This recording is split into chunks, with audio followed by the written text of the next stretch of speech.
Why is it like that? Bridgeview. Bridgeview. Yeah, I don't know where Yeah. I don't know where it was at. But what was it like to return to Chicago after all those years? That's amazing. Cole pulled that off, didn't he? Yeah, it was kind of cool. It was cool. I ain't been there in like 12 years, so it was nice. Like for Cole doing stuff, how close was he to doing documentaries before? Now he's doing a documentary on you. That's incredible, isn't it? Yeah, it's actually dope, but I don't know if he done documentary before or not. I don't know. But yeah, it's dope that we doing one on me coming back to Chicago. And right off the bat, I have a gift for you, an Ocean's 11 vinyl record. What the hell? Because Ocean's 11 is very important to you. Oh yeah, okay? So you know that you got the info. Yeah, I fuck with all Oceans. Oceans 8, Oceans 11, Oceans 12. I like all of them. And check out that Ocean's vinyl for the actual vinyl. If you pull it out, it looks like a roulette wheel. I like this. And that's a gift for you, some Ocean's 11. How'd you get into Ocean's 11? I like movies, and I'll be watching movies, and I forgot how I ended up seeing Oceans. What was I? Probably my grandma's house, most likely. How old were you? I don't know. Whenever the first Oceans came out. So I don't know what year that was. Maybe 2009. I don't know. 10, 9. No, wait. I don't know. 6. Something shit. I don't know. Well, that's a gift for you, Keith. Cool. From Adriana's to Summer Smash. How you know Adriana's? Well, you were Chief Keef. We have to know. Okay, Adriana's, yeah. Adriana's. What was that like, Adriana's? Adriana's, that was like my first probably show or second, probably my first or second show. Compared to coming back home and yeah, that's crazy. It's a little club. It's a little small club. Well, it was a little club. I don't even think it's a thing no more. When you think of the difference, it's incredible, isn't it? To go from a club to like a giant fest. That's crazy. That's crazy. That'd be crazy, anybody. Yeah, that's wonderful. And that was for Cole Bennett's Fest. Yeah. And also, you were on this vinyl right here Tat, doing tat. Say Your Grace. Do you remember Say Your Grace? Yeah, say your grace. Okay, that's the code. Okay. So you're on Cole's vinyl. Check out the color of the vinyl. It's yellow vinyl, if we pull it out, Okay, yeah. for Lyrical Lemonade. What the hell? It's a curtain. It's a yellow curtain. For like the video. That's hard. That's hard. What do you remember about the Say Your Grace vid? And what do you remember about the Say Your Grace tune? The video, I wore a suit jacket and some black jeans. And you had never done that before, had you? No. How hard is it to convince Chief Keef to do something? Like Cole got you to wear a suit. Did he ask or did he just show up? Cole actually he asked me to do that, but I don't know. I wasn't gonna do it, but I just said my grandma's favorite people was in. And so I said I forgot. Benny Siegel lyrics? I don't know why I thought that would be uh interesting. I don't know.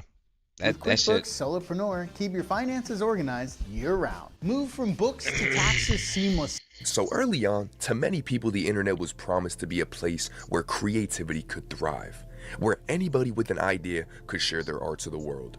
But somewhere along the way, that promise became a trap. Platforms like TikTok, Instagram, and YouTube introduced algorithms designed to reward engagement and virality. And in doing so, this reshaped the way creators create. In this modern day, originality is not celebrated for its impact or depth. Instead, it's judged by how quickly people can adapt to the trends and get likes and shares. Music artists and creators, both big and small, find themselves caught in this endless cycle. The moment something gains traction, a song, a meme, a video format, it is replicated thousands of times, often losing its meaning in the process. This is not creativity, it's survival. The fear of being left behind or forgotten pushes people to chase trends rather than innovate, to imitate what works rather than take a risk and try something new. The world of chasing algorithms has caused content to feel manufactured, repetitive, and stripped of the personal touch that makes an authentic expression of the soul. So without further ado, it's your boy 10 Toes, And let's understand why people think the internet killed creativity. Well, with this cycle of chasing views and doing what's worked in the past, it doesn't just suppress creativity, this is deeply exhausting. It ties directly to the video I made last week talking about the burnout epidemic in the world of streaming and rap. Constantly chasing views and trends, it's draining. It forces people to prioritize numbers over passion and engagement over authenticity. Y'all know from a spiritual perspective, this way of working disconnects creators from their true essence. True creativity is a channeling of energy, a connection to something higher, and a way to express the soul.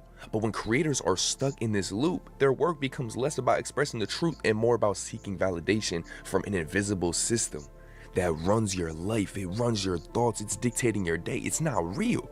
And once you realize that, you'll realize all these thoughts that are coming from it, these aren't operating in reality. This is your ego who cares about all this. A lot of these huge creators are corrupt and greedy, just like the businessmen in power. Like when YouTube first started, do y'all realize creators were raw, unfiltered, true to themselves? It wasn't about finding the right niche or playing into a formula, it was about sharing something real. Back in the day on YouTube, there was no pressure to match a certain aesthetic or upload at a perfect time. But over time, through the rise of algorithms and monetization, people shifted the focus, onto things of this world. They wanted to be blessed. It didn't matter no more about expressing yourself. They wanted to get paid. I watched this shift happen. There was a point on YouTube where if you were a YouTuber who did a sponsorship, you were looked at as a sellout. The app really used to take pride in its raw creators, but it's just become the farthest thing from that. And a lot of OG successful YouTubers, they openly admit this is the exact reason, their passion for YouTube went away. As y'all see, I keep showing clips of Ryan Higa, one of the most famous YouTubers back in 2008, 9, 10. He was just such a creative mind. I recently came across a video called How YouTube Failed Him.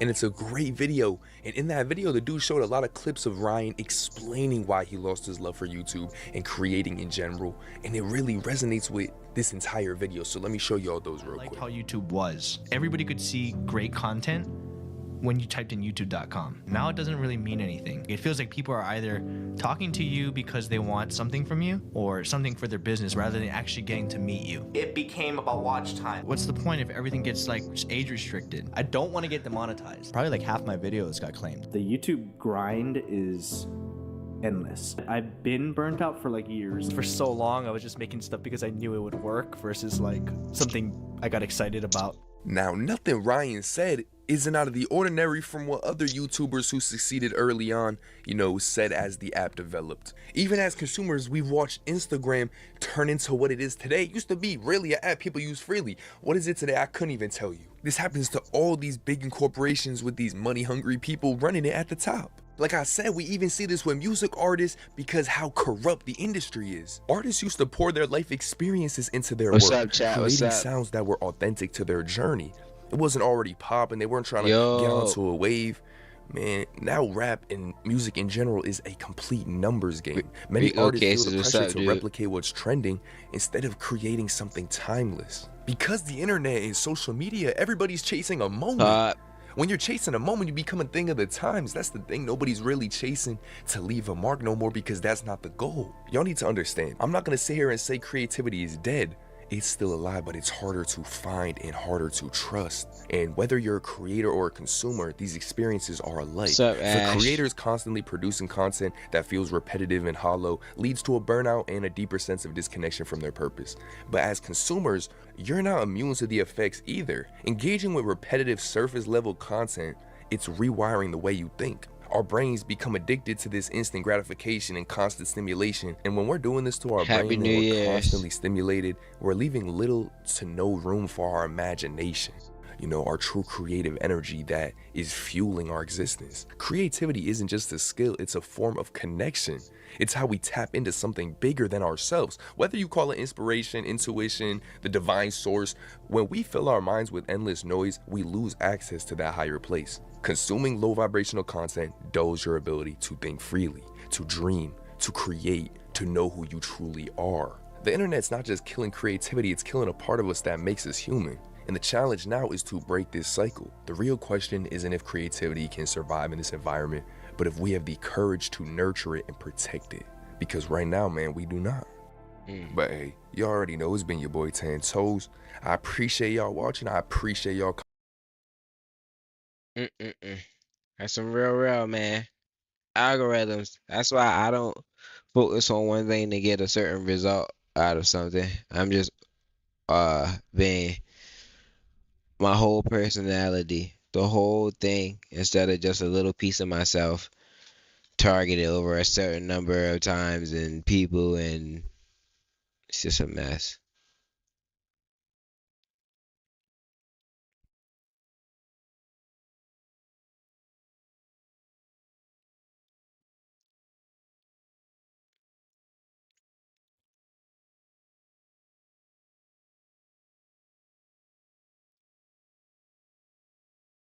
Trench's News exposes King Yella for telling on Lil Durk and trying to get his paperwork sealed. Now, King Yella, the police had grabbed you for them one regular police that you was talking to in Vegas. Now, why would you be talking about Lil Durk, 600 Breezy, all them in Vegas? What they had to do with your charge, Yella? Your paperwork is still on Pacer. Why is your paperwork on Pacer, Yella? You the only one that answer questions about Lil Durk. That's federal and federal paperwork on Pacer, Simone. You tried to get it sealed and it didn't work. They rejected you because they told you that they will be using this in further investigations. Trench's. Oh God.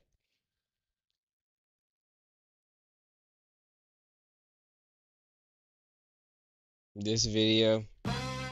Your favorite movies are on YouTube. Enjoy the latest releases. Yeah, that attack. Yeah, that was crazy. A few months ago, I dropped a video titled Black YouTube Has Gotten Even Worse, and in that video I talked about some pretty degenerate content styles that at the time happened to be pretty popular in the black community. 20v1s, freaky dating shows, mainly just calling out the weird freaked out content. And near the end of the video I had a segment talking about Captain Freak himself, Deshae Frost, where I stated that the man was bringing that freakiness from his YouTube channel over to Twitch. I mean, the man quite literally got head on stream, and he admitted to it, which comes up later in the video. But Deshae actually ended up reacting to this whole video on his Twitch, and what I'm about to show you is a clip of Deshae going on a rant about me after he reacted to the vid. Always have to have these like weird twists. Like I said, there's many phenomenal black content creators out there. This why does it always have this oh my, like I said, this want to be an AMP and RDC and chilling with Speed. No, you're not. You will not be an AMP. You will not be an RDC. You will never see I Show Speed, my nigga. And I don't even know who this nigga is, but you will not meet this nigga, bro. You will be in your room making these videos about every nigga who does this shit, bro. Keep glazing these niggas while I'm working with them, bitch. And since Deshae said that I'll sit in my room making these videos about everyone else, that's exactly what I'm gonna do today. So sit back, relax, and enjoy the show, and happy holidays to you all. Deshae Freaky Frost will do anything for clout, and it's been apparent in his content creation career. Now, I'm pretty sure we're all familiar with Deshae Frost, but for those of you who aren't, he was once an actor who acted in a show called SWAT, who then transitioned into making comedic vids on Vine and Instagram, who eventually ended up transitioning over to YouTube, where he'd vlog his lifestyle with his family, and now he pretty much just streams on Twitch. But we're gonna talk about his YouTube first, because this man's catalog is insane. Like, this man started off with some pretty generic vlogs on his channel with his family, but then later down the line, this man started creating freaky content with his family. Like, this man has created numerous videos where the whole goal of the videos were to legit sexualize his mom for content. Let me actually read you some of these titles. My mom got her body done. I think Dub has a crush on my mom. Dub and my mom's BF got into it over her BBL. I caught Kai Cenat looking at my mama booty. My mom must be stopped. This man is quite literally horny baiting his mom. But let's actually focus on this my mom got her body done video, because I think this is the funniest of them all. So this video is essentially about his mom getting a BBL. Here's a quick clip of what the video is about. Let me see your body. Huh? Let me see your body. Before I show everybody else? Just show me. Oh my gosh. Oh! Look though, I have no. Let me see. Look, I got hips too. Finally, I don't. So you just threw that stomach to that and you thought that was okay. Ooh, my butt does. That's not even a real butt, Mom. That is just my stomach. That, open your phone. You know what that is? What? That's that. That is that. And I was like, Mom, that is that. yeah. You used to have a stomach Mom? Yeah, that's pretty much the entire video. Like, the whole video is just him acting mad about his mom's butt, yet the camera seems to stay glued to her ass. It's like the cam is just like insta-locked there. It's just like he just can't lock it off of her ass. I also find it crazy how this man just referred to his mother's stomach as a stomach, and he's saying that all that weight went down to her ass. I think this man forgot that he's creating content with his mother. Like, this is odd. There's even a part in the video where he asked one of his homies if he'd hit his mom. And when he says hit, he's not talking about punching. You want to show it off? Nah, you paid 20,000. Go ahead then. I'm not wearing this. Like, show it off. I'm asking you, so you telling me you hit my mama? Huh? You smack my mama? No. What? Is that not weird? You're asking one of your homies if they'd smash your mom for content. Now look, I know this content is fake. A 2-year-old could tell you that, you know? You do not need a Harvard degree to tell that Deshae Frost's content is obviously fake. But at the end of the day, it's still weird. I mean, you're literally making a video about your mother's ass.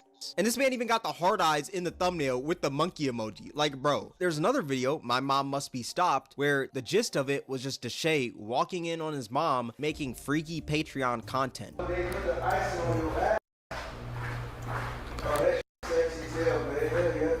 Bro, this smell hella good though. What? Bro, what? Oh! What the f is going on, bro?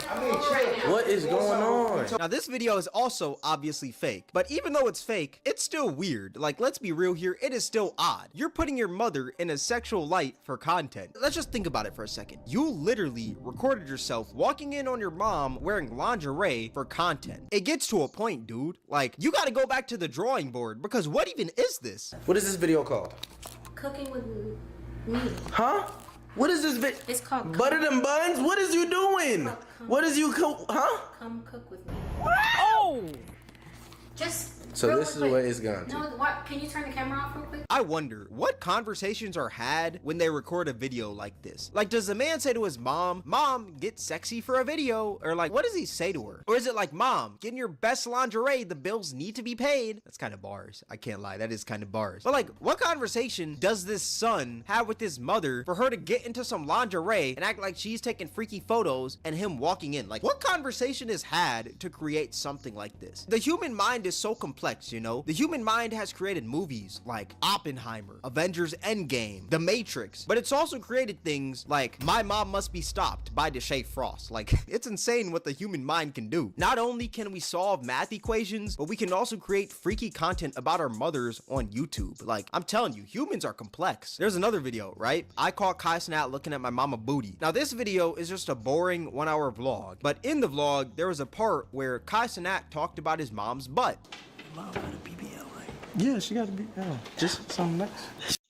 Bro, chill, bro. Mom, you over here talking about your ass and shit, bro. Now, what I find funny is that out of this whole video, out of this 1 hour, the clickbait that this man decides to use is the part where Kai Cenat talks about his mom's ass. Either this man enjoys having his homies talk sexually about his mom, or he just loves seeing his mother in a sexual light. Or maybe even both. I think it's both. Like, what is up with this man and like just being sexual with his mother? Am I wrong for saying that's weird? Or am I like wrong for not understanding this? Because this is odd. And what I find even weirder is that this man just lets his homies talk sexually about his mom. Like, it's not like he stops them or anything. It seems like he encourages it. Even though he's getting fake mad about it, I think it's like a fake mad to where it's like, hey, keep on doing it, you know? It's not like a, hey, actually stop. Because you can see he's kind of like in his like content creator mode. He's like, hey man, stop talking about my mom's butt. When it's like, you want him to talk about her butt, which is odd. How freaky do you have to be to not only create freaky content, but freaky content about your mom? Look, I understand some families have different relationships. Like, maybe these jokes are something normal in the Frost family household, but even if they are, I'm gonna be completely honest, I don't think they're the best jokes to bring to the internet. Let me tell you why. If you're over here talking about, hey man, would you smash my mom? Look at her BBL to one of your homies on camera. Imagine how your audience takes that. They don't see her as your mother anymore. They just see her as another woman in your content that they're allowed to sexualize because you are doing it. And sexualizing women is a common thing in Deshae's content. Anytime he creates content with women, it always has to be freaky or sexual. You'll never see this man doing anything regular with a woman. It always has to be as sexual as it can be, or it's not for Deshae Diddy.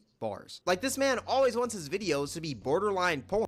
which we'll go more in depth on soon. But like I said, it's just weird. Obviously, I can't put all the blame on Deshae because, I mean, his mom did agree to be in these videos, which I find weird as well because, I mean, you're his mother. I would think that you'd at least be the one to be like, ew, no, I'm not gonna make freaky content with my son. That's kind of weird. But for some reason, she agreed to it. So, I mean, I can't place all the blame on Deshae. I guess the freakiness just runs in their genetics. Like, it just runs in their veins. But like I said, I find these videos weird because the gist of these videos are legit for the son to sexualize the mom, which is just nasty. I can assure you that no one on earth wants their mothers to be sexualized by random people online. But for some reason, this is a dream for Deshae Diddy and his mom. They could care less because I guess it pays their bills, which is insane because that shows the only things that they value in life. Money. They'll do anything for it. If he's gotta have his friends talk about his mom's butt in his videos, he's gonna do that to get paid. And if she's gotta act freaky in these videos, she's gonna do that to get paid as well, which is honestly disgusting when you think about it. Don't get me wrong, money is cool and you need money to live in this world, but if you gotta make freaky content with your mom to obtain money, then you gotta think of a better way to make money. Like, let's just be real here. That's odd. And if it's not Deshae sexualizing his own mom for content, he'll find another woman in his family to sexualize, like his little sister, Brooklyn. This man made a whole video about his little sister getting a BBL.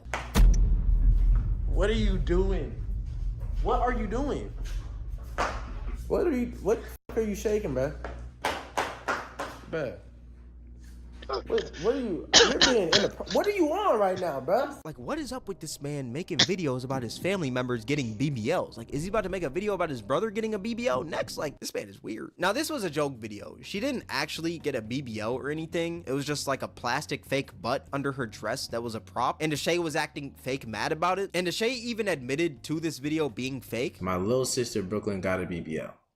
This is fake, bro. Like, this is fake. But I'm gonna be completely honest, like, it doesn't matter if the content is fake or not. The problem is that you're sexualizing your family for views. Even though you know it's fake, you want these videos to be perceived as real. That's why the video doesn't say prank or anything like that in the title, or there's no segment in the video where you're talking about it being a prank. You posted it hoping that people thought it was real. That's why you didn't say anything about it being fake until you got called out for it. And even if it did say prank, it'd still be a weird video, in my opinion, because you're still clickbaiting your little sister getting a BBL for views. At the end of the day, it's still sexualizing your family for content. Like, it's odd. And note, his sister wasn't even 18 at the time he posted this. She was 17. The video was posted July 30th, 2022, and her birthday is August 17th, 2004, which I know is only a few weeks away from her being 18, but let's be real here. Regardless if she's 17, 18, 21, or 30, this is still a weird video to post. I mean, the whole video is centered around your little sister's ass. Like I said earlier, you don't want to sexualize your family in your content because it just opens the door for other people to do that as well. And especially it being your younger sister, how'd you go from making blazing hot wing challenges with your sister to making videos about her ass? Like, that's a crazy jump. And what makes it even more weird is that the mom, once again, was playing into it as well. Me and mom are twinsies. What? Return it. We're returning it. We're returning it. Mom. It is. And that's one thing that I'm noticing about this man's content. The mom is always for it regardless of what the content is. And that's probably where Deshae Diddy gets this from. Maybe his mom is like encouraging this behavior, but I find it odd. This just shows what the man will do for views. If he's got to talk about his mother's ass or his sister's ass, he's gonna do that. But we have yet to even talk about his Riz videos. This man sexualizes any woman that he comes across. I mean, for crying out loud, he had a whole series of videos where he'd like Riz up these girls, but it wasn't even like your normal Riz content, you know? It's nothing like that. What he would create is essentially softcore porn. And you could probably already tell that by just looking at some of these thumbnails and titles. I got her in my room in 10 minutes, trying to get a girl in the back in 10 minutes, getting my baby mama in the room in 10 minutes, OnlyFans star invited me over and this happened. And if you thought the thumbnails and titles were crazy, just wait until you sit there and watch the content. Damn, come in. Yeah. You really got that shit. I told you. You really got that shit. Oh my God. Oh my God. It was geeking. How this is So on Deshae's YouTube, my dude? surfacing Twitter lately, and every clip I see of this man just happens to get worse and worse. And I actually want to show you guys some of these. Like, there's this clip of him randomly scooping this girl's yitties. I guess he was on like some sort of date or something. Her lips are shaped. She got some nice lips. I'm not even gonna cat. Nah, I'm not gonna lie. Hello. They Nice to speaking. meet you. They Howdy. speaking back. And what I find insane is that this man just has his little sister in the back with him, just cheesing. Like, the whole family is just full of a bunch of freaky frogs. And you would think that this is the only time that Deshae does something like this. Maybe it's a slip up, you know? Like, That's maybe crazy. he just went a little too far with the Riz. But no, it's a recurring thing in his content. He said, hello. It's like this man's hands just gravitate towards the freakiness. Like, he's just gotta touch the yitties. This man has a problem where anytime he sees a woman, his freakiness enters fourth gear and he starts salivating. It's like this man is so freaked out that he can't even see women normally. Even the women in his family. He can't see his mom normally or his sister normally. He's gotta look at them sexually. He looks at them like a bag. And since we're talking about this man's YouTube channel, we also gotta talk about this man's show. Actually, you know what? There's not much to talk about. This man's show is literally just people getting freaky and people fighting. That's pretty much it. It's like this man just loves degeneracy. Like, he created a whole show surrounded by degeneracy. He's got ratchet women fighting, ratchet women twerking, ratchet women showing their yitties on his Patreon. Oh, Patreon. Yeah, I gotta talk about his Patreon. You may be wondering, why does everything this man do always root back to freakiness? Well, he does all these freaky things in his videos so that he can promote his Patreon where the real freakiness is located. The YouTube is softcore, while the Patreon is a whole different story. This is why I call him Deshae Freaky Frost, because this man is so freaky that he just couldn't help himself from making a content farm out of his YouTube channel. His game plan is to act all freaky with the girls, but don't really show anything because it's YouTube. You can't get that freaky, you know, there's kids here. Then he plugs the Patreon somewhere in the video as a call to action to check out the extended cut. And we all know what that extended cut is. It's literally just porn.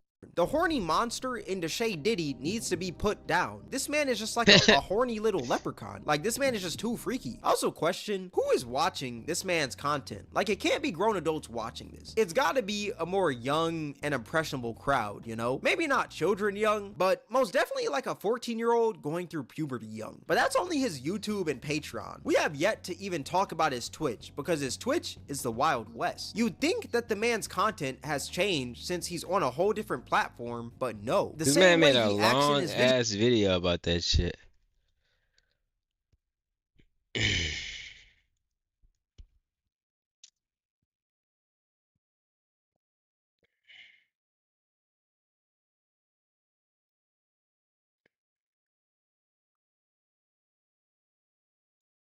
Ricochet, I think, is a myth at this point. I don't think Ricochet is even a thing. Placebo, you're saying? I don't even think it's real. This must be a monumental moment in Call of Duty history with what we are witnessing. The Call of Duty shills themselves, cheaters, which is super crazy because I'm pretty sure FaceSwag is a cheater, complaining about the cheaters in Black Ops 6. The hackers are worse than Verdansk. They're way worse than Verdansk. The hacking level's at an all-time high. You can't even play the game. You can't even play the game. But this monumental moment in Call of Duty history has the shills, the Activision paid, but this monument hacking levels at an all-time. Hackers are worse than Verdansk. They're way worse than Verdansk. The hacking level's at an all-time high. You can't even play the game. You can't even play the game. But this monumental moment in Call of Duty history has the shills, the Activision paid advertisers themselves, the buddies with Activision, Treyarch developers, all the development teams, all the big sponsorships with Call of Duty.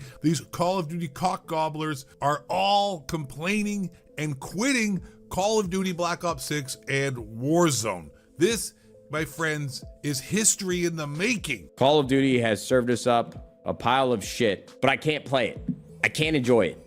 There's no integrity. Somebody's cheating, or the network sucks, or the game is broken. The first thing I want to talk about how funny this is I'm pretty sure FaceSwag has been exposed for being on a whitelist with the Activision hacking scene, so he doesn't get banned, and if he does get banned, he calls up his connections at Call of Duty, and they get him unbanned for being reported for cheating. I'm pretty sure, not pretty sure, 110% know he 2-box and cheat and gets his gameplay for his streams where he makes millions of dollars, and suspected to be a dude who's used aimbot or wall hacks or other cheats, foot pedals and such in the past, and perhaps presently is complaining, FaceSwag that is complaining about all the cheaters in Call of Duty. Now, if that doesn't include the other black guy with no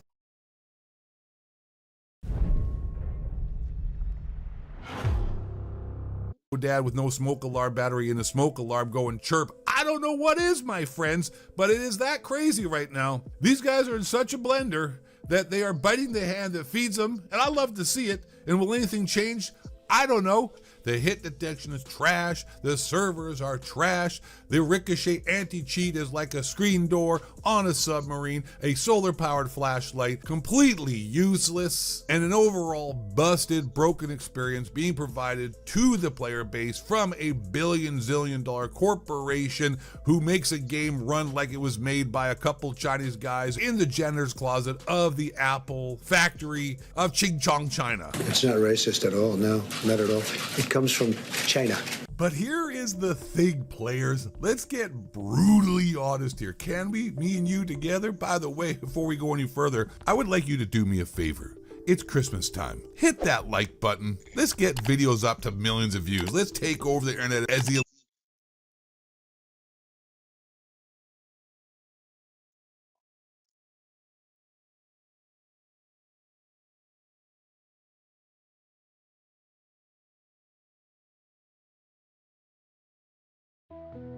Well, well, well, here we are again. You guys know the drill. I didn't want to play Black Ops 6 today. Back on the Modern Warfare 2019. There were a couple PC players. This guy's got a red clan tag, level 30. He's probably cheating, so we shall see where this goes. I almost want to reselect my class, but you don't need to do that in this game. Grab the bomb and just got the bomb. Get to the target.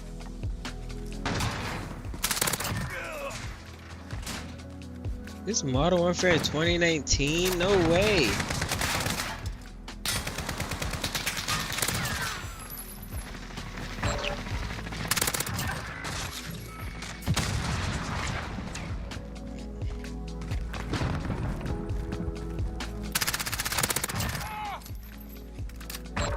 Don't know what that person's doing.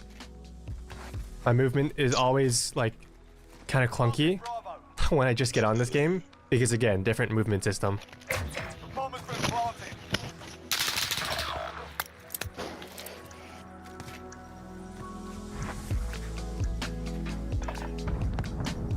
2019?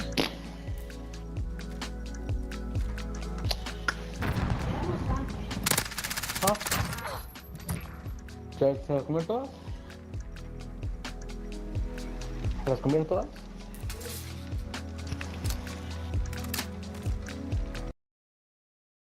No way.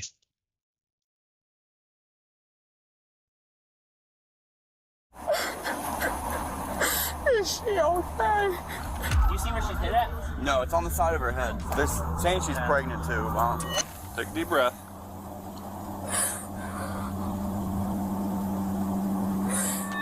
This woman was just informed that her daughter, Tiara Harris, was shot in a gang-related incident and is in critical condition. They just were shooting, and the blood just started dripping from her head, like shooting them under the ambulance. Like I can't even talk right now, bro. Her boyfriend rushed her to the hospital, but sadly, it was already too late. And the worst part, Tiara had nothing to do with the shootout. She was an innocent bystander. A simple mix-up left an innocent, pregnant mother of two dead, her children now motherless, and her family absolutely heartbroken. The police now face a grueling investigation. However, with everyone involved supposedly being gang members, catching the killers would prove to be much harder than anything they'd done before. We've been in touch with Yolanda, the mother featured in this video, and are proud to share that half of the video's profits will be donated to the Akron-based charity First Glance Student Center. At 7:29 p.m. on April 14th, Akron Police Department would receive multiple calls reporting dozens of gunshots being fired out of 1492 Rockaway Street. Witnesses would describe what seemed like a gang-related shooting with multiple cars speeding away from the scene, one being a silver four-door Chevy. Police managed to quickly track down the Chevy, following it as the driver sped across back roads in Akron. However, the Chevy wasn't actually running from the cops. It instead would pull over somewhere that concerned the cops even more: the hospital.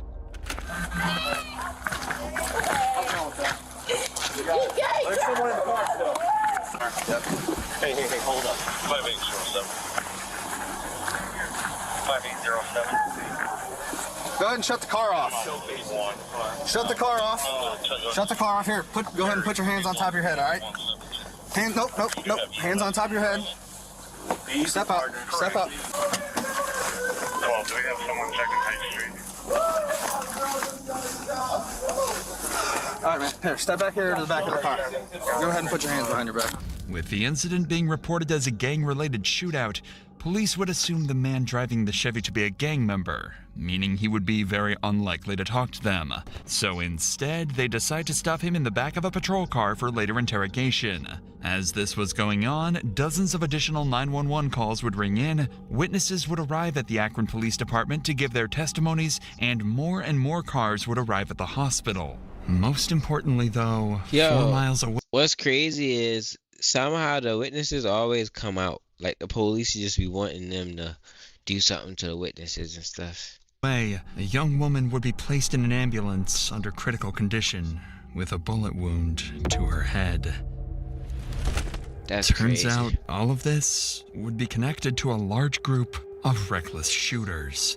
It's at this point that we need to step in. This is one of the most complex and mysterious cases we've ever covered. So we need to break down some details first in order for you to fully understand the case itself and how well the police handled every single step of solving it. At 7:22 p.m., a car arrived at 1492 Rockaway Street carrying a number of people who started hanging out with some friends on the side of the road. This group included Javier Small, Lanier Worthy, and Jonte Smith. Everything seemed fine until 7:29 p.m. A black vehicle reversed into the street carrying Tiara Harris and her boyfriend George. Her boyfriend recognized some of the people on the sidewalk and wanted to back up and say hi to them. At that very moment, on the other end of the street, 3 men emerged from an unrelated vehicle and started firing bullets.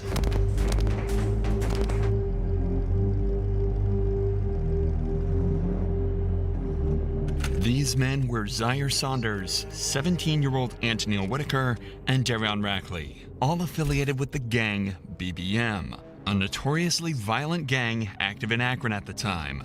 There was also the driver of the car, Jeremiah Harris, 7, leaning out with some friends on the side of the road. They weren't even connected to those people. They was already there already.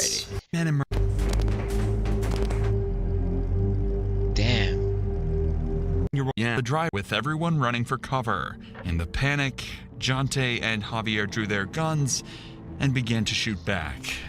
Bullets went back and forth, and everyone went into a panic as they realized their lives were at risk and a bullet could strike them at any moment. Seconds later, the dust settled, and the BBM members Zaire, Antonil, and Darion fled the scene. However, a grueling silence would ring throughout the street as Tiara's boyfriend, George, realized Tiara was the sole victim of the shooting. With BBM splitting up and running in different directions, George flooring into the hospital, and everyone on the sidewalk either heading inside or preparing to head to the hospital too, cops would begin the grueling task of figuring out what just happened and who ultimately was the one that fired the killing shot. Now that you understand exactly what happened, we can join the police as they try to figure out what just went down and how to solve the developing mystery. Remember that all the cops have received at this point is a phone call alerting them to the shooting and a description of the silver Chevy they've just pulled a gang member from. There's another victim that's at we don't know where that victim's going to go. There's a possibility that victim may be deceased. Yeah, they got shot. Okay. Someone's got to go check, probably. Hold on. Before you pay for yet another app to manage your team, let me introduce you to Connect Team, the one platform that replaces all of these. Two of the officers ran over to the front of the hospital and discovered Javier Small and his girlfriend in complete distress.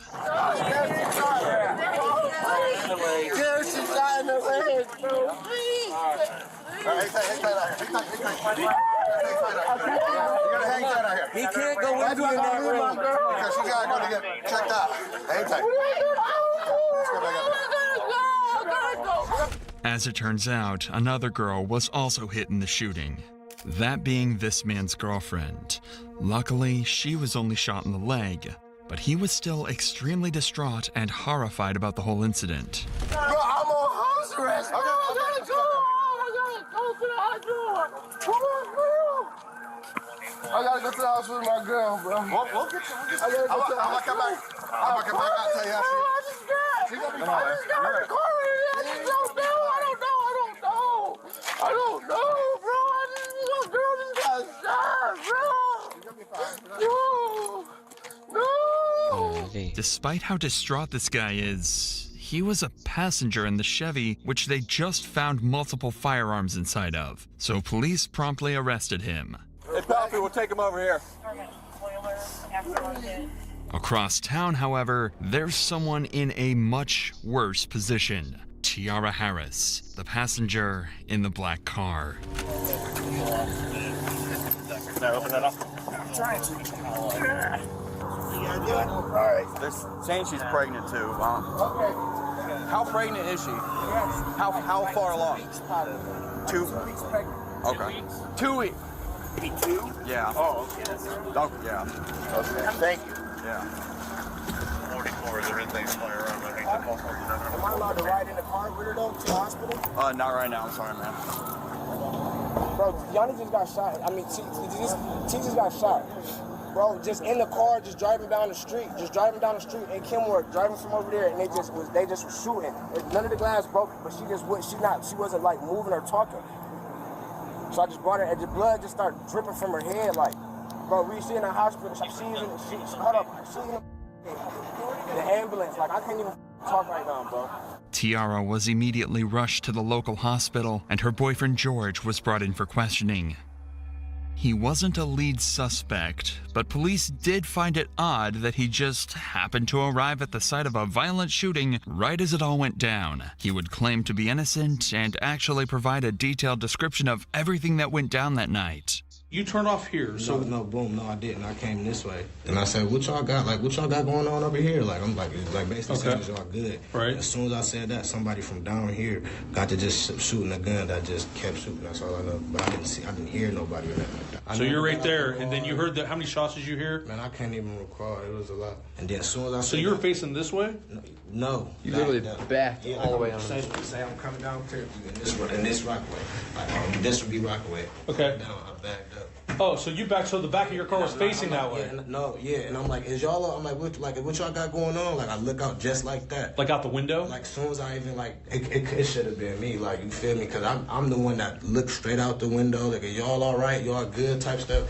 The cops asked him why he was even there in the first place, to which he just said he knew a couple of people on the street and that he had absolutely no involvement in the shooting. He's claiming that when he peeked out the window, his friends mistook him for the shooter and began to fire bullet after bullet directly at his vehicle. According to him, it wasn't an accident, but a misunderstanding, making the whole situation even more tragic. With George's statement, they were a little clearer on the whole situation. But they'd made no progress into actually solving the case or tracking down the real perpetrators. That was until they returned to the scene and spoke to a number of witnesses who had watched the entire event take place. It was 2 African Americans. Where were they running? Young kids. They come from back there across this backyard next door and out the driveway. They hopped the fence? Black. He had a face mask on and had a 9mm. And then the other one had a semi-automatic rifle, and they were almost to the corner of the house running this way, and they both jumped the fence. Like when the kid in the hoodie jumped the maroon hoodie jumped the fence, he dropped the semi-automatic rifle in the driveway. I was just out back cutting some stuff, and all I heard was just a barrage of bullets, fully auto. It wasn't 3-round burst, 4-round. It was fully auto. Coming off fast. Oh yeah, hot and loud and fast. And then I saw 2 guys when I was out back. I could see through the backyards, through the fence. I saw a silhouette of 2 guys running up towards that street, returning single shots as they were running away. Okay. There's casings up here. Oh, you found something? Yeah. I got more. Okay. How many did you hear, you think? I heard it was like 30. Like where all these cones are at, probably that amount? 30 or 40. But this happened over there all the time. Where's over there? Right there, the house right there. I heard a lot of gunfire, but when I first heard it, I thought it was a backfire because I saw this car sitting over here where all the cones are. He had his lights on. So I thought he was working on a car and it backfired real bad. Then I saw them loading people into cars to take them to the hospital, and I knew it wasn't, because this has happened so many times before. I don't know what we're supposed to do. Right. We can't go outside, nothing. Even with all this new information, though, the cops are only slightly closer to figuring out what happened. They were now at least able to confirm that one group of shooters rolled up and started the exchange before another responded, causing a huge exchange of bullets throughout the neighborhood. But they still had two major questions. Who were the shooters, and how was Tiara involved? Well, the cops had just spotted another witness that might be able to answer their questions. A woman who was actually on the street the moment the bullets started flying. So you don't live here? I'm not even from here. Oh. I was visiting. So who owns the house? Anitra Johnson. She is? Okay. She was out to eat when I called her. Okay. Everyone's okay though, right? The kids? The kids, yes. Yeah? The kids are okay. I got them in the back watching TV. Okay. There was another girl outside. I think she got shot in the thigh or the leg. I think they took her place in the hospital. Okay. She definitely got hit. Okay. So what did you see? I'm sitting outside. To be honest, we are family. So we're all outside prayer wrestling, like act like we hitting each other and stuff. Next thing I know, I just heard these gunshots. I'm like, all right, was that a BB gun? Come through shooting. Yeah. And it was like, pow, pow, pow. They came through again. So I'm running up, I didn't even know where the gunshots came from. I'm running up, trying to grab the kids. They came through twice. Okay. Did the house get hit at all? I mean, I don't even fuck. Is that a bullet hole right here? I don't know. I was just trying to grab the kids. And you said so what? They got out of a car? They didn't even get out of the car. Or they just started. They were hanging out. They was hanging out shooting. Okay. Did you see how many by chance? Three of them. Okay. Now it's starting to sound a lot more like a drive-by shooting, notoriously one of the hardest types of crimes to solve, especially if the vehicle was stolen. The cops are starting to lose confidence that they'll ever find Tiara's killer, but then they decide to ask one simple question. Ma'am, do those cameras work? I believe so. Okay. She's on her way home. Oh, she is? Okay, perfect. There were CCTV cameras on the property, and as soon as the homeowner got back, they'd have access to the footage. So in just a few hours, the cops were able to put together just enough footage to understand exactly what happened. Remember, we already know all of this, but for the police, this was huge. Now they had a detailed timeline of the entire incident, including at what time it went down, how many people were involved, and which vehicles the suspects used. This would be very useful in the coming interrogations in terms of verifying their suspects' claims and pressuring them to confess. Police finally had a solid piece of evidence, and right as their case had started to build some substance, their biggest lead yet would step out right in front of them. I have video of them carrying the girl that got shot. I can put it on an SD card. And that's not the same one that was at She'll send her a link and then she can just upload it from there. Right after they took off. Not only had they seen the entire thing go down, but as soon as they heard gunshots, they started recording. They managed to get this clear footage of a man getting into the same vehicle spotted at the shooting just minutes earlier. Now all they needed to do was track down the car using the visible license plate, and they'd have their first lead suspect. But with that said, these kids were no strangers to running from the police, and the officers would begin the hunt to find these evil teens. While all of this was going on, police had another, perhaps more nerve-wracking situation to handle. Tiara had passed away, and her family had no idea. There's currently not like too many people in the hospital. Let's step over here and see where all these cruises are. My car okay? Where's your car at? I'm right here because I didn't know. Or this one? Right here. Sorry, which one? Okay. What's your daughter's name? You're here for your daughter? Tiara Harris. Tiara Harris. Let's say have you stand right here next to the sign. We'll have someone go over to talk to you, okay? Take a deep breath. Is she okay? I don't know the names of who they are currently, miss. Just listen to the cop's tone here. He knows just how bad things are looking for Tiara, and he absolutely doesn't want to break that news to her mother yet, especially when he sees just how emotional she's starting to get. Tiara's autopsy showed a single bullet struck her in the head and remains there. While tragic, this information would allow police to identify the exact bullet type and then gun used to shoot Tiara. If they could find the owner of this gun, they would be able to match it to the bullet, and justice could be served for Tiara and her family. Hey, come here! They got a bunch of people showing That's up. my son and my nephew. Okay, well, listen, they can't go in. It's going to be you. Y'all go in the car. Go in the car. They telling us to wait outside. I know. I'm going in. Go in my car. The entire family is in distress, with her mom shaking and doing everything she can to stay strong in front of her kids. It's truly a nightmare situation, and it only got worse from there. At around 8:30 p.m., they were informed that Tiara didn't make it. A bullet to the back of the head had ended her life, sending her family into complete grief and agony. Now, police knew that they absolutely had to catch the people that did this to Tiara, or risk letting down her and her entire family. At this point, police had 6 different suspects on the run, all tied to the shooting, and they would eventually manage to track down and get interrogations with all of them. Their start came in the form of a Facebook post by someone named Jeremiah Williams, described as a member of the BBM gang. Apparently, the post consisted of him bragging about being at the shooting and escaping without getting caught. By using his Facebook profile, they'd find his address and pick him up for interrogation. With Jeremiah also being a supposed gang member, he too would prove to be extremely difficult to break. However, by using expert methods, police would actually get him to break completely, to the point where he actually started to cry. You want some tissue? Yeah, that's true. How's it going, Jeremiah? Pretty good. Sorry for the wait, man.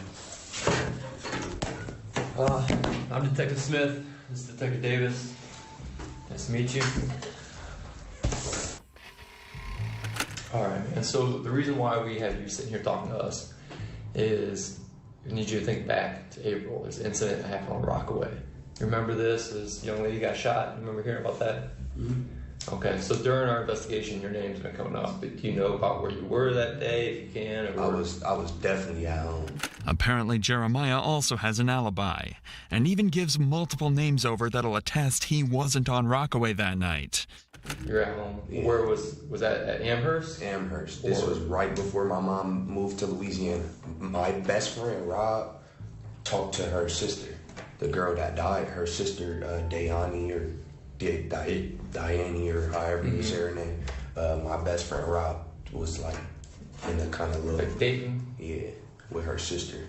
And it was crazy. We got on Facebook, and it was all over Facebook. Her sister had got killed and stuff. And my mom was like, ain't that the girl that came over here the other day? And we like, no, that was her little sister.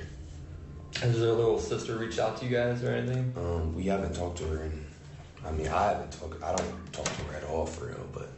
So you were at your house on Amherst? Yeah. Was there anyone with you that day? My mom. What's your mom? My mom's name is April. However, the detectives know this to be untrue. They know he was at the scene from the Facebook post he made. They know he did it, so they want to get a confession, or even better, some information that might help put more people in handcuffs.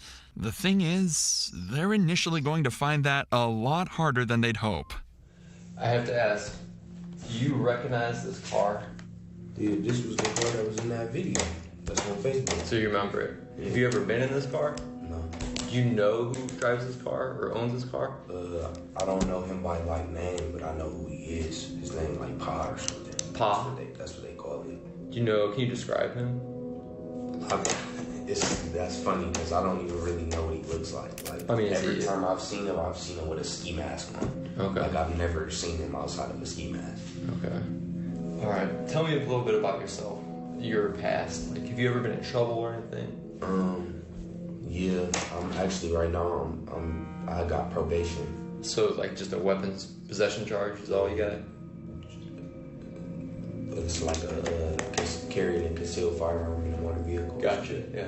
Jeremiah is making a conscious attempt to give as little information over as possible while still trying to seem cooperative. He's smart. He doesn't want to completely close himself off, as that'll make him seem guilty, but he also doesn't want to give up any vital information. The cops ask him who was there, where he was sitting in the car, even questions about the guns, but he refuses to speak, and he's starting to seriously frustrate the cops. But all this talk of courts and investigations doesn't seem to be getting them anywhere at all. So instead, they switch gears. They're going to be as direct as possible and give it to him straight.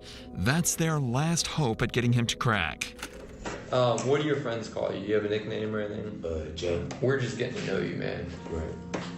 Obviously, we can see that you're not a bad person, just the vibes I'm getting. Yeah, for sure. But you're in here talking to us for a reason. And it comes back down to this incident. You being honest with us is what we'll be able to work with you. We know that you were there. And we also got your DNA in this car. If I've been in that car, I would tell you guys I've been in that car. I don't have no reason to lie or no reason to put myself in any trouble. Your role in it is the driver, because we know you're the driver. Really what we're looking for is why. You're already being charged with the incident. You explaining your actions and what really went down is just going to help with your role in this. And we know you didn't pull the trigger, but you not being honest with what went down is not going to help you. It's going to, the prosecutor and the judge and jury are going to look at someone who's not remorseful. Drove over there and they started shooting. So they told you to drive over to Rockaway? Yeah. Who was sitting where in the car? In the front, and Zebo sitting behind me, and then Pa sitting down the door. It worked. The cops actually got a name. It was a nickname, but cops could eventually tie this back to a man named Zaire Saunders, who would be interrogated later. This was huge. They'd actually gotten a gangster to tell on one of his partners. But they weren't done yet. They knew he still had more information, and they weren't going to stop putting on the pressure now. We got to go back to who was in the car with you. I know you know Zebo. Pa, you say you just know him by Pa. Do you know his real name? Okay. And the third person, you're saying how often have you seen him? Would you be able to identify that last person by a picture? Jeremiah physically looks defeated. He's avoiding eye contact and is hunched over. He likely never saw himself giving up the names of his partners, but that's exactly where he found himself. The cops, however, are over the moon, even managing to get descriptions of the people he doesn't know the names of. They ask a few more questions before leaving him alone for a minute to prepare their next move. However, on their return, they didn't expect to see Jeremiah, a once tough and unbreakable gang member, to cry because of what he'd done. Would you say his first name was what? Darian. Is this him? Do you want some tissue, man? I need a verbal yes or no if that's him. Yeah. So let me get a tissue.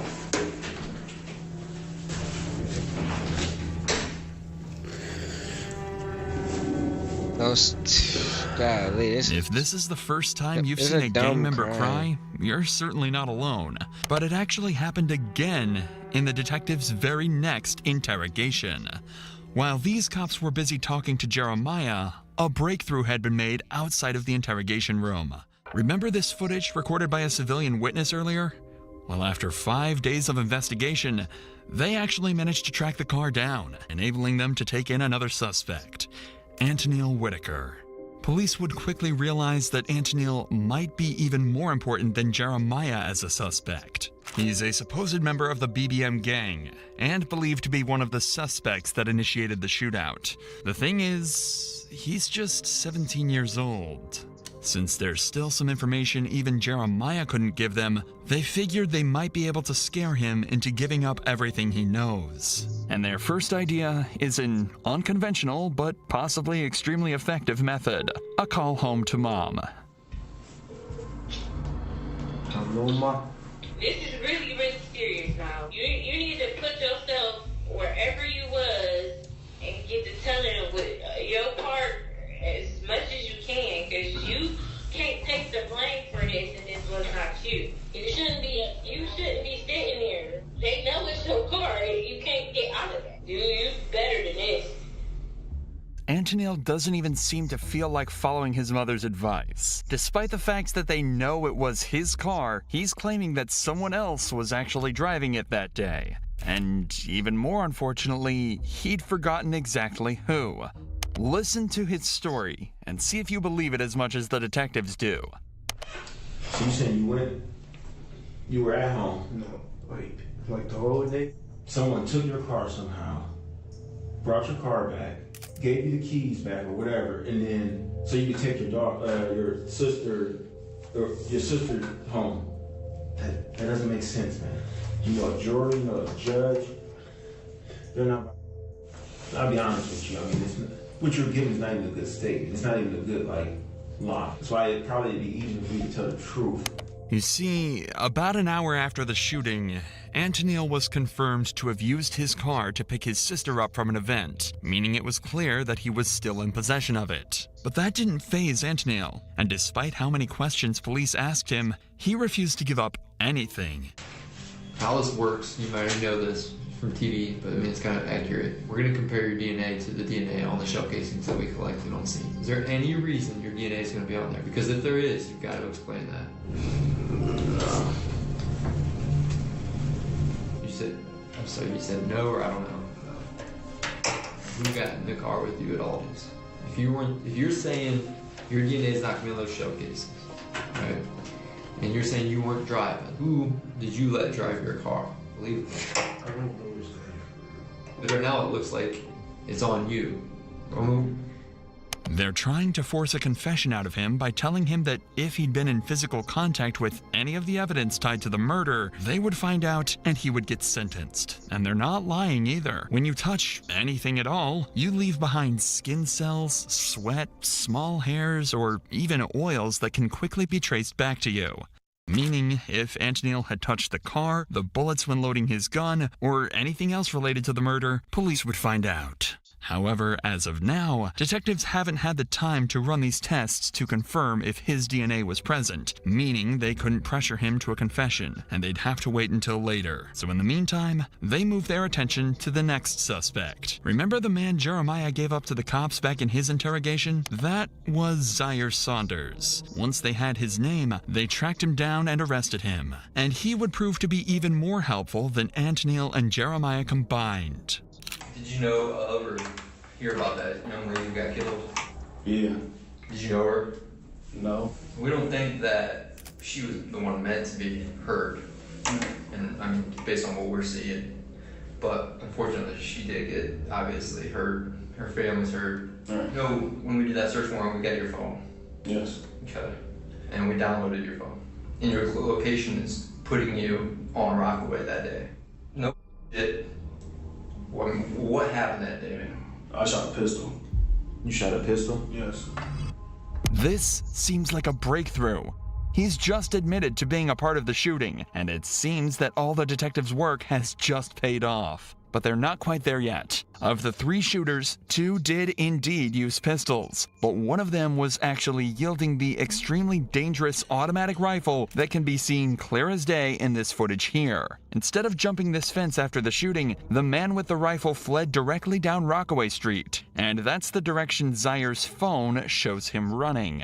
The good news is, that clears Zaire of being the man that killed Tiara. After all, she was killed with a very specific pistol round. But that does put him directly in the spotlight of being the man with the most dangerous weapon, and one that is directly lying to the cops right now. And they're not about to let him get away with that. We have video of the incident. You're on camera shooting a rifle. Is it a pistol that holds, 2 rifle rounds? Like, I mean, it ain't just. It is big. Does it have a stock on it? Like something kind of modified type thing? No, it didn't have a stock on it. So describe it then. I mean, no, it is a rifle. That single piece of information resulted in Zaire actually getting the highest sentence out of anybody involved in the case. Just the use of such a dangerous firearm actually increased his prison time by somewhere between 10 and 15 years. But he still doesn't know that yet. He's still under the guise that if he helps the detectives out, he might get a better deal. So not only did he tell them where to find the rifle he used, he also gave up one of the most vital pieces of information the cops had received in the entire case. Group BBM. I just know they call it BBM. For real. BBM. Yeah. Zaire just told the cops the name of the gang that was involved, a huge piece of information that will help them track down every last individual that was part of this attack. Now the detectives have just one more final question that'll hopefully put together the final pieces of the puzzle they're looking for. You've been extremely helpful throughout this whole interview, and you're helping yourself out too. We gotta ask, whose idea was it? I know for sure it wasn't mine. They just around, so we'll just say, yo, it's my dudes. But you got different dudes, and you got different, like, that's how they is. But like, they ain't say it right then and there, they said it on Facebook, like, but they was like, I knew they was talking about me, they just didn't say it directly to me, but I knew they was talking about me. He just gave up the group chat where all of these shootings supposedly were planned. With this, police simply had to cross-reference the names in the group chat with the supposed shooters on the CCTV, and the names that had been mentioned in previous interrogations, giving them enough evidence to sentence all 6 of the shooters. But unfortunately, this wasn't the resolution they'd hoped for. After examining all the weapons confiscated, it would turn out that none of them were a match to the bullet found in Tiara's head, meaning they still couldn't tie any specific person to the actual murder. However, there is one puzzle piece we haven't told you about yet. The one that would solve this entire case. Is when they jumped out, Watching right? the CCTV footage, When they hopped out the it's car. clear that there is one man that directly shot at Tiara's vehicle. If you follow this man, dressed in all black, back through the CCTV, you can trace him all the way back to the driver's seat of this black truck. A black truck that, until now, the cops were completely unable to identify. But then, they received one final piece of footage from a witness, allowing them to track it back to the owner, 44-year-old mother, Kia Brown. Police realized they had to interview her, knowing that whoever was driving Kia's black truck that day killed Tiara Harris. Hey, how you doing, ma'am? How are you? Good. I'm Detective Smith. This is Detective Davis with Akron Police. Hi. Hey, we wanted to talk to you or whoever is driving, the one that drives this truck, reference that incident that happened up the street. They were being shot at, and we're finally trying to catch up with them. Looked like a couple males. And have you heard about this? I heard about what happened on the corner. This is my truck, but my son was driving. It wasn't Kia, but her son driving the car that night. And after running his name, they'd find out he had ties to a rival gang of BBM. So the detectives had Kia call her son and hand over the phone to the officers. I have some detectives here right now. The day that we were moving in, the incident that happened around the corner, they would like to speak with you. Do you have a moment? Can you go on break? To that day we're moving in. How you doing? Good. I'm Detective Smith. I'm with Detective Davis with me.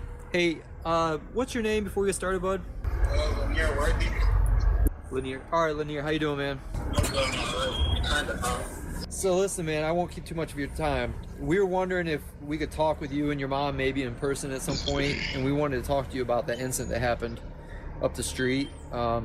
We know you're over there, so we were hoping you could help us, actually. You're not in any trouble. We're actually hoping you could help us. Would there be a good day for you to... This weekend, fine? Yeah, Sunday. All right. At the suck and the man they think. Appreciate you talking with us. So, I mean, obviously, you know why we're here. About that incident that happened up the street. So, we just wanted to know your perspective. That happened that day. What'd you see? That type of stuff. But you can run us through that day? I was standing in the driveway on my phone. Then heard shots. I got down, ducked. Then when the shots stopped, I heard that, ran to the car. When the shots started happening, you ran and got in the driver's seat. And then Teen got in your passenger seat? Okay. That was it. Lanier had just told them he was driving the black truck that day, confirming he was the man in all black that drove the truck and hopped in the Chevy. He was the man that fired the bullets. So they decided to ask him up front. I'm about to ask you something, man.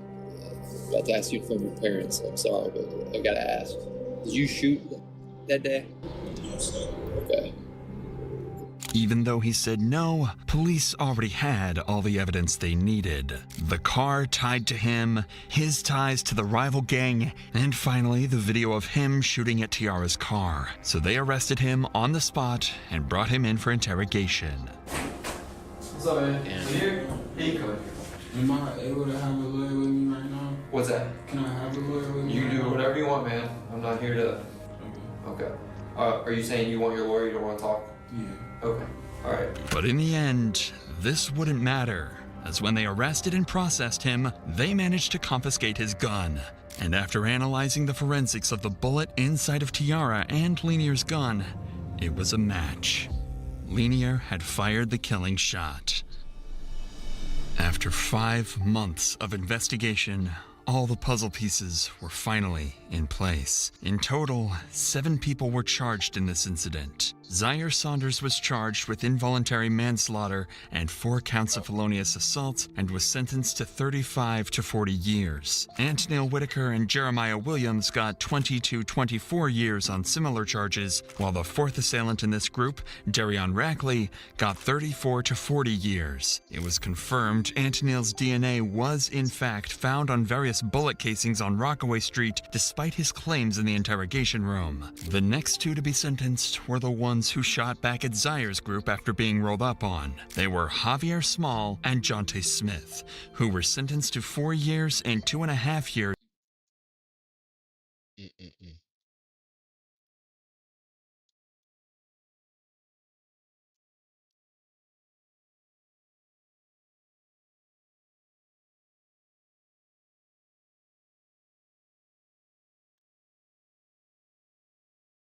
In July of 2021, Mau Revels was arrested by the Las Cruces Police Department and brought in for interrogation. The police know that Mau attended a house party the night before, and during the party, he got into a physical altercation with another male. They believe that at some point during the fight, Mau pulled out a 9mm handgun, equipped with a laser attachment, and he shot and killed the other male. So, I don't know if you know why you're here. I don't. Okay.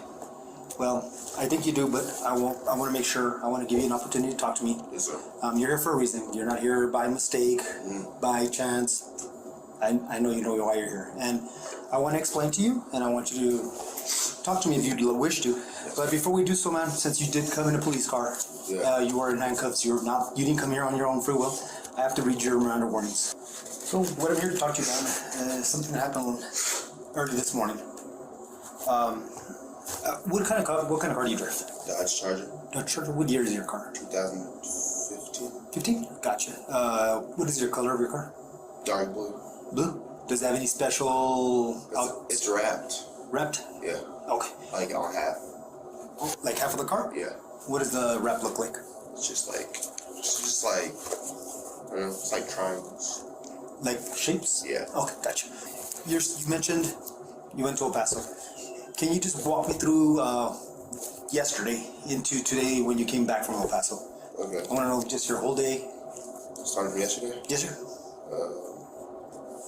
I was hanging out with the day after they started that actual thing. The little man bag thing? Mo with a handgun. This was like, I didn't do anything, like, I'm gonna be okay. The suspect has not only admitted to attending the party, but also engaging in a fight with another male. The detectives have several eyewitnesses claiming they saw Mo with a handgun, but none of them saw him shoot the weapon. So he had long hair. He just pops you really hard in the face. You start defending yourself. Yeah. You said he's wearing a man bag or a satchel. Yeah. Yes, sir. And you said he pulls out a gun. Yeah. What did it look like? It was too damn dark, but I remember like, I don't know, I got lucky. It's like, when he went to reach, he basically like fell, and the gun just dropped on like the street, and that's when I knew like that's my sign to get out of here. Okay. You know? And you got in your car by yourself? Yeah. I jumped? Yeah, I ride by myself every day. All right, time. Get in your car, you saw the gun fall, you get in your car, and out you go. You heard, you heard gunshots. Yes, sir. How many did you hear? It was a lot. Well, not, I don't know, maybe more like 6, maybe. 6? Yeah, maybe. And then you get in your car, boom.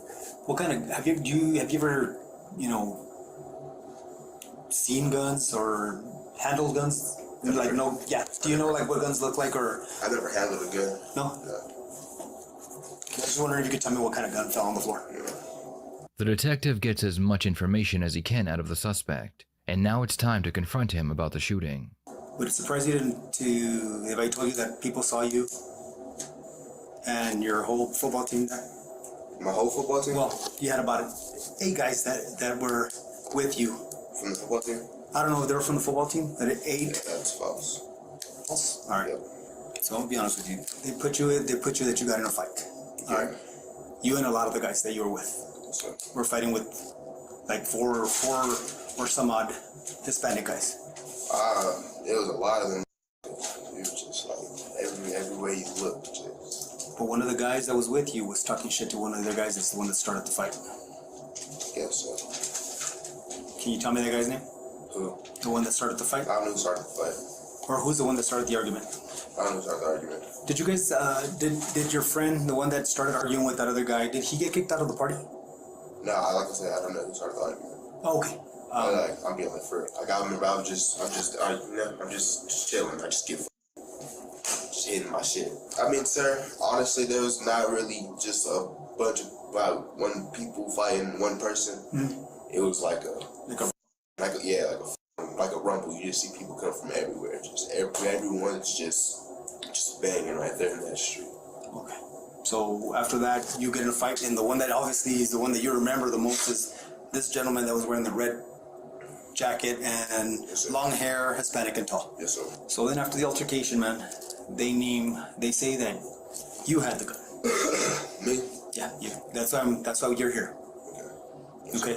So that's why I wanted to get clarification. Did you pick it off the ground? Is that how you got it? Is that how you got it? Because he said they saw you with it in your hands. Yes, sir. I don't play with guns. I didn't touch a gun, sir. Never? Yes, sir. You never handled a gun before? No, sir. So these pictures we got of you on Instagram, social media, and all that, was that? I don't have a gun on Instagram, social media, none of that. The suspect claims that he has never touched a gun in his life, but one of the detectives is quick to call him out. Mao had several social media accounts, all of which contain pictures of him holding various guns. That you guys were the ones with the handguns. Okay. Okay.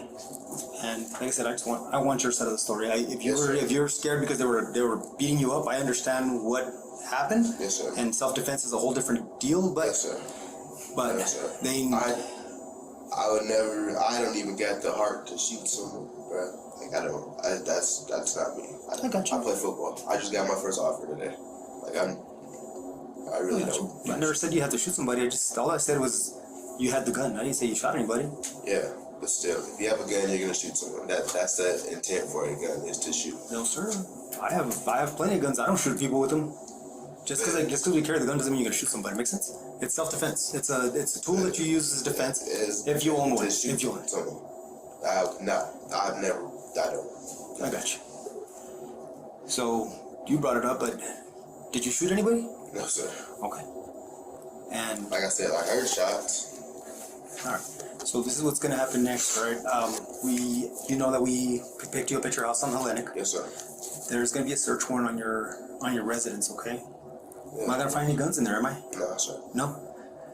We're gonna do a search warrant on one of your friends' house as well. I'm pretty sure they already told you. No. No, when your mom called you, to come out with your hands, they didn't tell you? Well, we're gonna search that house too. What house? It's his house. It's his house. Oh, my grandma's. Grandma's house, yes. Okay. So we're not gonna find any guns. They have your fingerprints, anything like that on those, are we? I don't live there, so can't tell you if you're gonna find a gun. Well, but that are your fingerprints. I didn't say you had a gun. I just said I'm gonna find. No, not my grandma's. Okay. I don't even go there. And right now, when I talk to Isaiah, he's not gonna say that you had a gun as well because everybody identified you. I'm not even bullshitting you. I'm here for a reason, dude. The detective attempts to bluff Mao by implying that he may have been caught on camera. There's a couple of videos that were out too. There's there's Ring cameras now everywhere. Yes, sir. So there's Ring cameras, and even some of the people that were at the party specifically named you that you had a gun, and that your cousin and that Isaiah had a gun. All right. They named you guys the only ones with the guns. I didn't have a gun, sir. So I'm not saying that you did, but from what more than one person that is not even, they were not even related, are saying that you were. Yes, sir. If you did have a gun, it's the best time to be honest and let us know that you did have it. I'm not saying you shot or did anything with it, but that you had it in your possession. Yes, sir. Because once again, yes, sir. He's gonna say something and it better match what you're saying, dude. If not, somebody's lying, right? Yes, sir. What would you say? When we say shooting, what are you thinking? Why do you keep asking me this? Why do I ask you? Because to me, if you say there's a shooting, there's a big difference between someone shooting at a party and someone getting killed. The shooting is shots, right? Right. Okay, then there was a shooting. Like so that's what you think happened? That's it? Just you shots. Don't know anything Just else? shots. Right. Like any other party happens, people. Someone airs the party out. That's okay.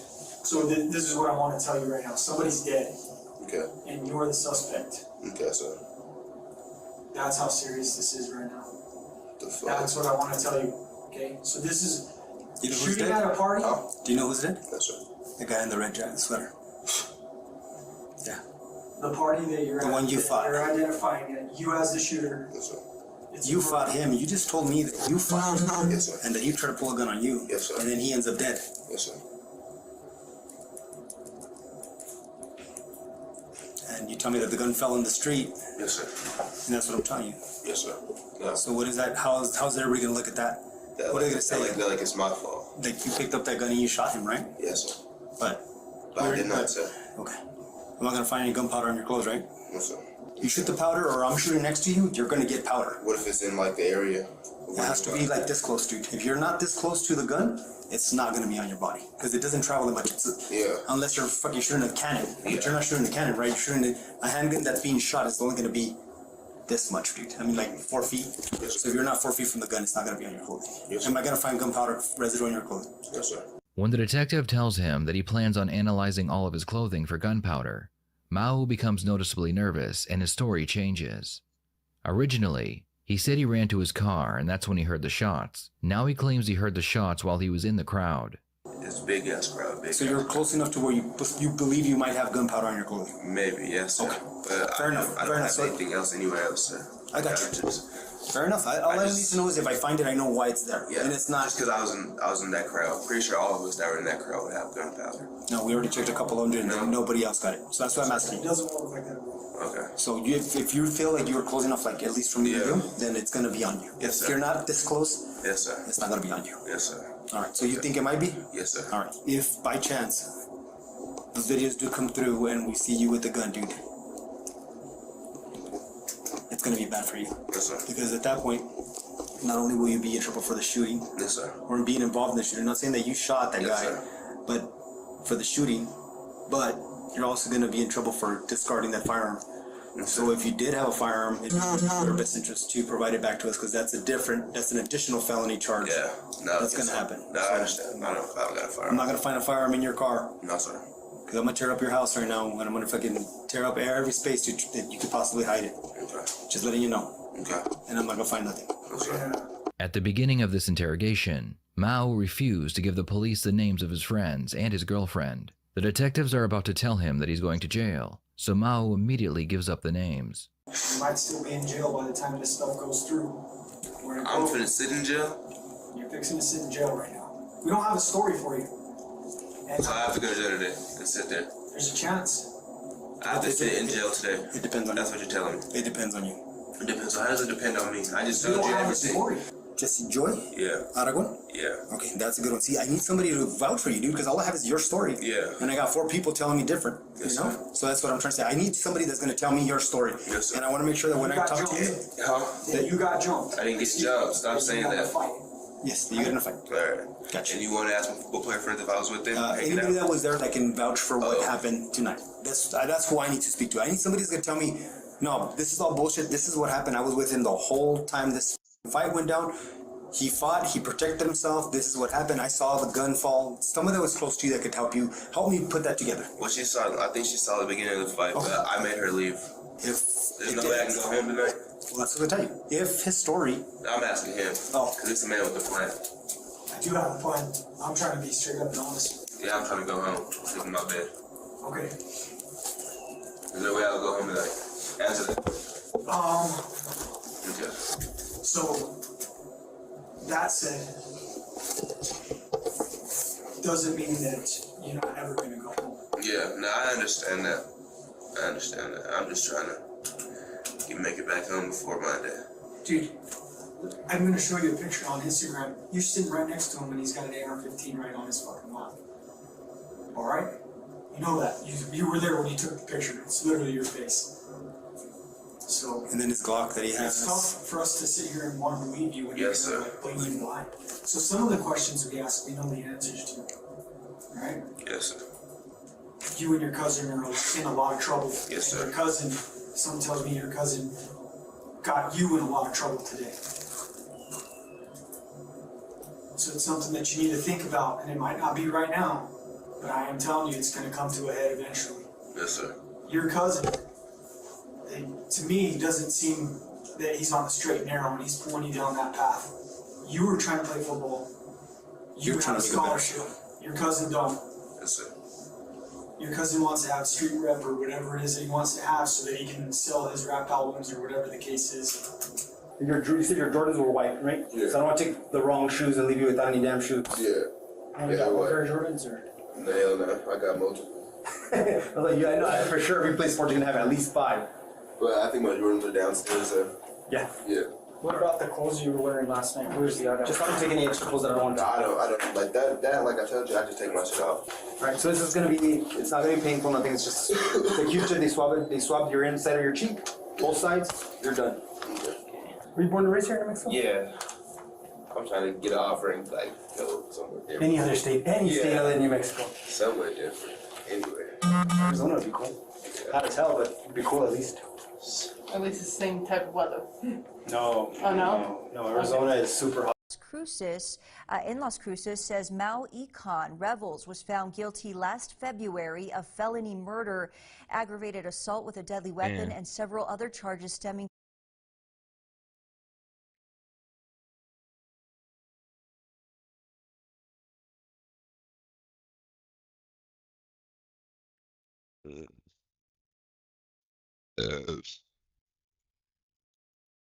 Nobody wins when the family feels.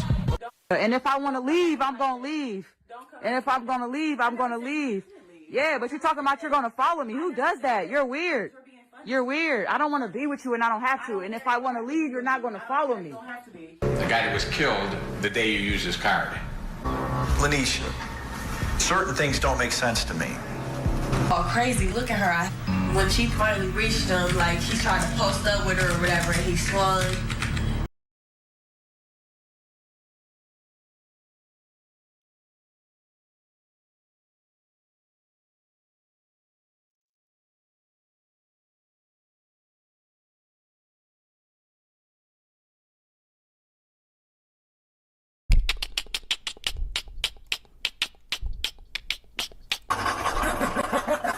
Pull over in the gas station parking lot. Police is they act like they really care if you wear your seatbelt or if your car. Stay in the car. Stay in the car. Bro, you black, you gotta listen, fool. Because of that turn you did. Like you said, oh, you stopping me? Give me your driver's license and your insurance. Okay, I got it. I'll get some gas, that's all. Or you know what, step out of the car. Go ahead, step out. So is the insurance more important than the registration?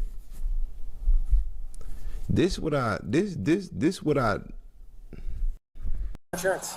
get behind thing. Fine, when I get pulled over, they smell it. Now they get to search the car. Probable cause, man. Is this your car? Is this your car? Is that weed coming out of your car? Yo! I don't have no weed, sir. Okay, open the door. Sir, I don't have no The police ain't your friend. I keep telling y'all that. Bro, gonna walk by. Hold on, nigga. Is the weed coming from your car? Don't go Open the door. Get your square ass in the car. Nigga saying hi to the police. Hey, is this your car? Or nigga saying hi. I got it. Get your square ass in the car. Nigga saying hi to the police. Hey, is this your car? Is this your car? Is that weed coming out of your car? Yeah, this big ghost. I'm thinking old boy got something in the car. The reason why he swerved lanes, he probably really meant to get some gas. I don't even think this video is about the white car anymore. I'm still sitting right there, bro. And who the fuck is that on your screen? Is that a black baby? Ugly. Cause it looks like a baby on a cake. The police is not your. Oh, I'm gonna call him. Nuh-uh, snitch. That's not weed coming out. There's a bag of weed on the front seat right there. Let me get your ID. Let me get your ID. Let me get your ID. I'm out of here. White car need to leave. White car need to leave. He's holding his waistband. Why didn't he stop the highway? This is what I'm saying. You about to snitch on a homie. If they take the homie car, the homie snitching on you because he ain't finna go to jail. I can tell both of y'all niggas some busters go. So how you gonna say that about his homie?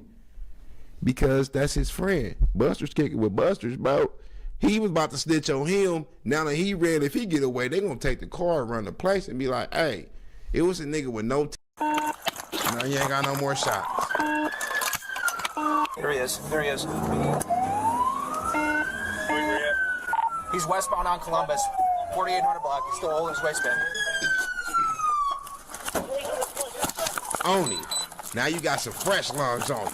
This why niggas be losing. Now you got the fresh lungs on you. And you smoke. Show me your fucking hands. Show me your fucking hands right now. And all I'm saying is, would y'all rather take the ticket for the weed or take the ticket for the weed, the felony, and all that time? I mean, I know you blow, but you could think a little bit, my nigga. You could think a little bit. Me, I'm like, damn, I just got through from smoking. If I run, I'm gonna get tired than a bitch. Yeah, Ghost. I be hearing y'all. Y'all don't think I be hearing.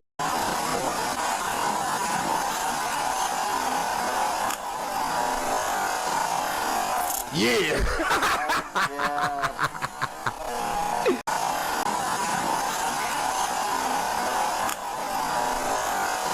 Dude, as a police officer, is say to get their attention on something. You know what I'm saying? Yeah. Central 633, we got one detained. First, this nigga, bro. This nigga. I got it. Everything I said about the first food applies to this nigga.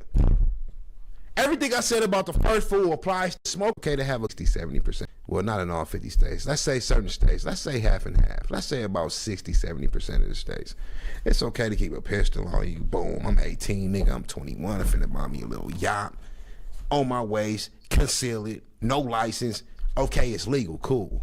But in all 50 states, my nigga, if you got your burner on you and you got some weed burning in the car, bro, that's a felony, my nigga. That is a felony, squad. How dumb are you niggas, bro? Y'all not me. Y'all can't get away with shit like that, bro. You can't, nigga, in jail. I got it. All right, my nigga, damn. I'm just trying to get it. Like, what the fuck you looking at me for? You got a 30 on that bitch. I got it. Put in Everson. This is my collar. That's what it looked like. Yeah, he's got narcotics all over the fucking car. This nigga stupid. Got pills in the car.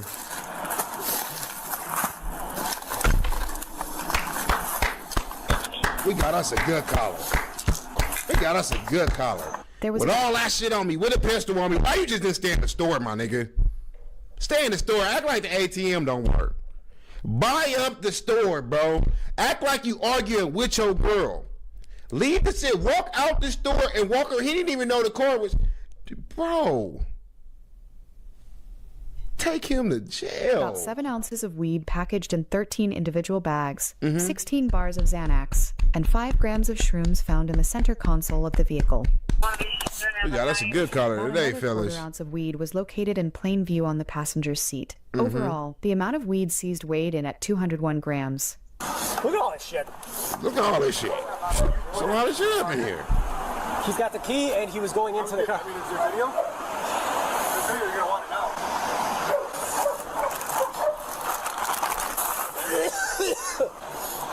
All right, my nigga, stop doing the extras, bro. You ain't get that much of a contact,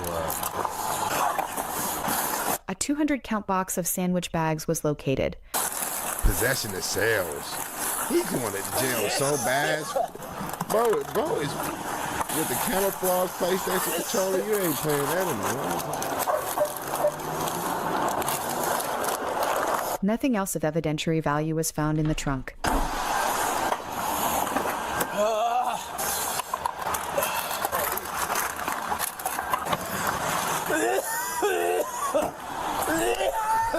I'm finna slap this fool, squad. The contact ain't that bomb. Ain't no weed in the world. You done chased the nigga. Y'all done ran all the way around the block. The weed is stale at this point.